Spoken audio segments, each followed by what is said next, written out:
Hey everybody, welcome back. It's Valagar Aloevain, back for revenge.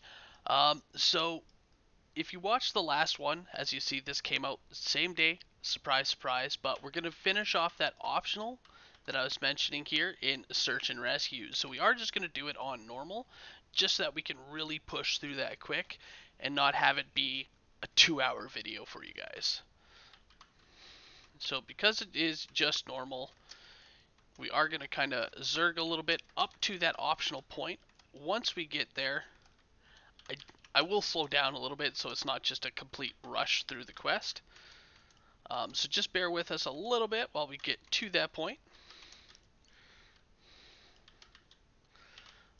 If you are looking for how to complete the quest itself, please check out the last video there on the actual tutorial of the quest, as we do go more in depth on what you're supposed to do, rather than just rushing through like we're doing right now.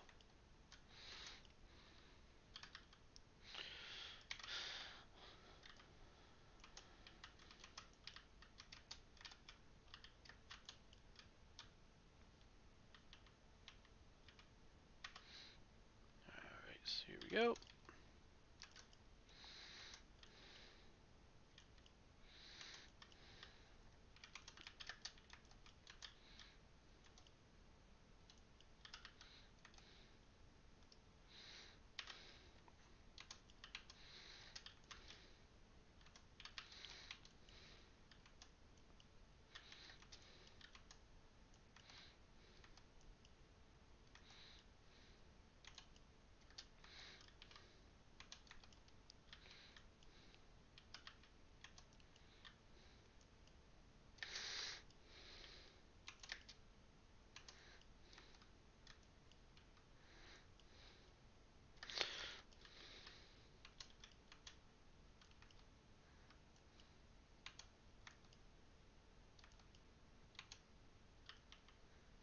Alright, so we got some free loot.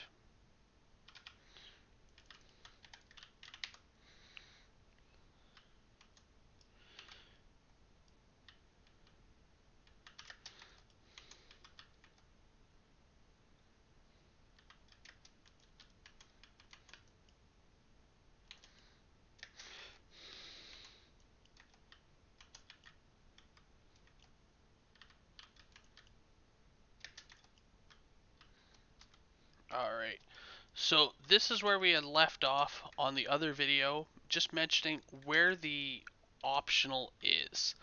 So the optional, you want to head off to the west here. Now, as you come around the corner, you are going to run into some Umber Hulks. Now, please don't take these, like, how quick we're going through this as the way at level. They are a very difficult enemy to face.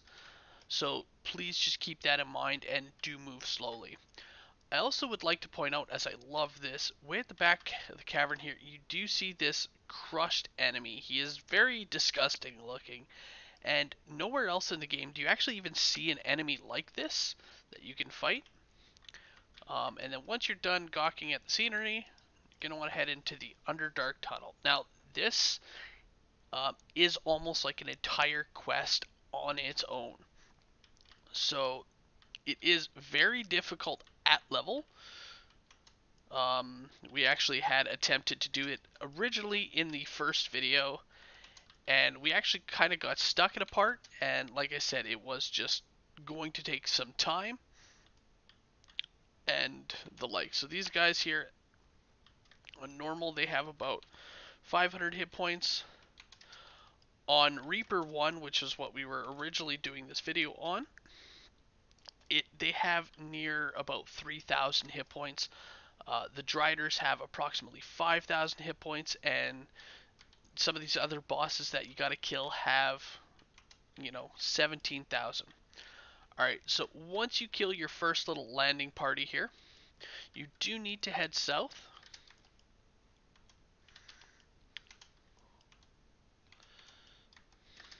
And just go through the enemies here.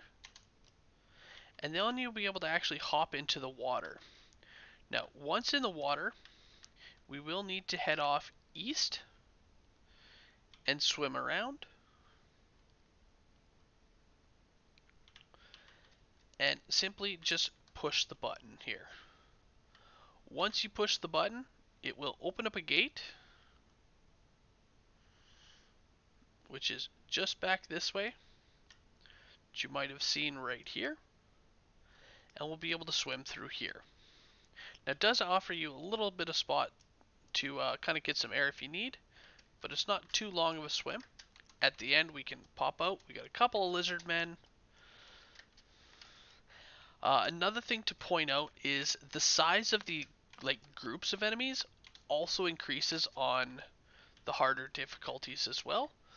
So if you are doing this on Elite, rather than just having these 5, I believe there was about 8 or 9 of the enemies. So on top of them being stronger, there's simply more of them.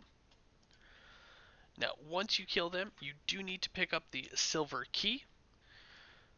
That will allow you to unlock the door just heading back here a little ways. So you want to head back where we hopped into the water, which is right here and just up top. So from here we can head north and actually be able to proceed through the door here. So, I mean, you can head this way before going south, and you would be able to kill this group of enemies. However, this door here is locked, and you do need that silver key to proceed. Now, you'll notice the amount of XP that we got. We got approximately 300 XP for that. We actually, when doing this on Reaper, we didn't get much more than that 300 XP. So just keep that in mind if you are doing this. They are a very low amount of XP for these optionals, but there are a few of them. So the next bit here, when you enter in this room, you will see a bridge, and as you can see, it has some spell ward traps on them. So it makes you want to run at it right away to just get to the other side to be able to kill these enemies. Doing so might put you in a bad position. You'll also notice here that the floor on the left and right are semi-translucent. You can actually fall through the floor. Now showing you here, they have a spiked floor, so just watch yourself. And as you can see, even on the sides, they are there as well. So it is a very painful pit to fall into. Just watch yourself. In order to get across, you do need to head in the center. Now once across, you head over to the left, and you have a lever here. This lever you can pull no problem. You'll also have a trap box. Now that trap box will turn off the spikes down here. So on the other side, so if you head off to the right instead, you will have a second lever. Now this lever actually starts off locked. Now you can use pick lock, open up that lever, and just head on north. Or if you don't have that capability, or you're not able to do that, once you pull the lever to the left there, it will open up this door, allowing you to proceed south. Now, once you come around the corner, a few guards will burst through the door. You kind of want to take you on head on. Once you defeat this first initial wave, you can actually kind of cheat the next rooms. So you can't just open the rooms looking for the key, or if you walk up to the door, you can actually use the Q and E function to be able to see which door is hiding the iron key. So here we go. So all we need to do is kill this one group of enemies.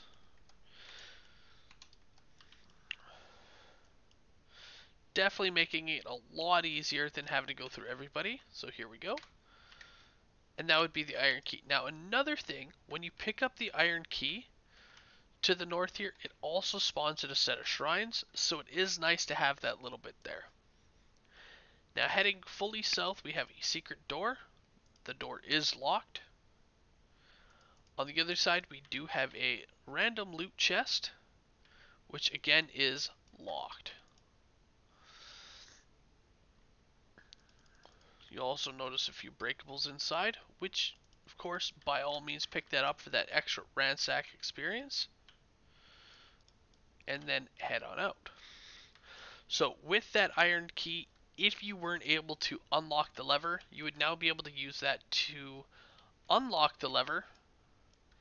And again, I do apologize, it has been long. It might not actually unlock the lever per se, it might actually just straight unlock the door, but it'll be one of the two. So if once you've picked up the key, the lever isn't working, definitely just head right to the door and try that.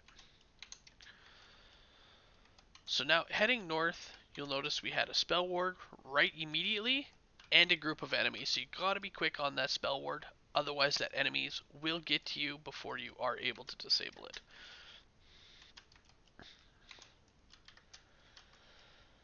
At this point, it's a fairly slow beatdown, again, at level, to head deeper in. You're going to come across, slads, you're going to come across drow, and again, on Reaper, these guys are actually fairly difficult, and you're going to come up to this room, which is actually where we stopped when we were doing it on Reaper. The reason being, this enemy here, that now only has 4.4 thousand, had just over 17,000. Now, the way this room works here, once we start shooting this Soul Razor Drider, the Ritual Guardian, it's going to spawn in a whole bunch of Salads. So, here we go. Now, the Salads are actually endlessly respawning. So, I mean, by all means, feel free to kill the trash and kill the Salads, but they are going to eventually respawn, and you're just going to get stuck. Once you kill the Drider, you are able to open up the pathway and head on in. Now, one trick that a lot of people try to use is they'll fight like in the far back corner. Now, the reason for that is once the Salads die, you are typically far enough out of their aggro range for them to start bringing in more. So they will respawn, but you're too far away from them. And as you can see, you got to do this a couple of times in order to make your way all the way to the very bottom.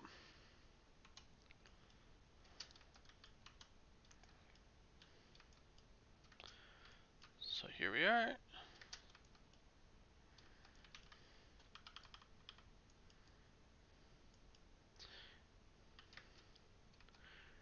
And here we are on the very bottom. Now again, once you're on the bottom, it has a whole bunch of enemies. I do recommend taking out the Ritualists first. Just they have fewer hit points than the Salad, making them easier to drop. However, you might want to kill the Salad before you kill the last Ritualist, as once all 4 Ritualists drop, it will open up the barrier to the big bad boss, who then begins also spawning in Salads. So killing the trash until there's one left, and then moving forward, will just help to eliminate a lot of that clutter. Now, once you defeat them, you do get a little bit of loot and one last shrine before the actual end fight of this area. Now, the end fight of the area is in many ways easier than this section. And the main difficulty with this section isn't the enemies, but it's the fact that the Salads do respawn.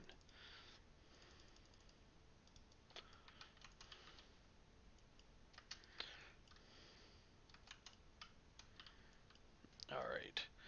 So again, like hiding right around those corners. So just watch yourself. And here we are in the final chamber. Now I do love just the overall feel of this room. They did a really nice job to really just show commanding for this Priestess of Lolth. Alright, so like before, once one person comes in, it does lock you out. Simply use Q and E to jump into the fight. From here, you do want to take out the trash. Once the trash goes down, it will actually spawn a second wave of trash, as well as drop the barrier for our big bad boss here. So I do again recommend killing trash, just like, you know, why fight three things at once when you can fight one?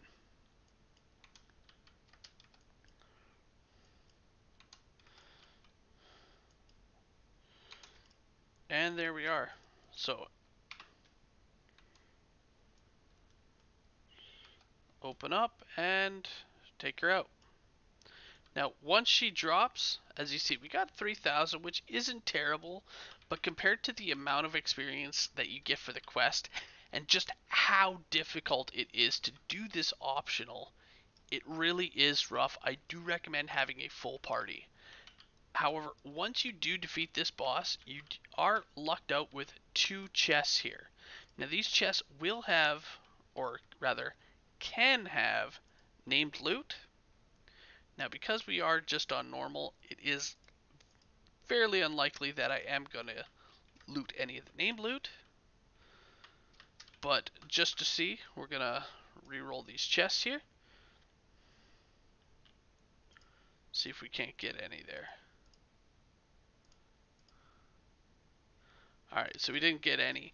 But yeah, so this one can get some named armors, as well as a couple other items. Again, honestly, for the difficulty it is to get in here, totally not worth it on heroic. On epic, it's a little bit easier as the enemies kind of scale a little bit nicer. But anyway, guys, that's it for this video. Simply because, I mean, it's a one-off. We just were here for the optional. If you want to know how to complete the quest, please check out that other video. Anyway, guys, thank you so much for joining. It's been a blast, and I'll see you guys later. Have a good one, all.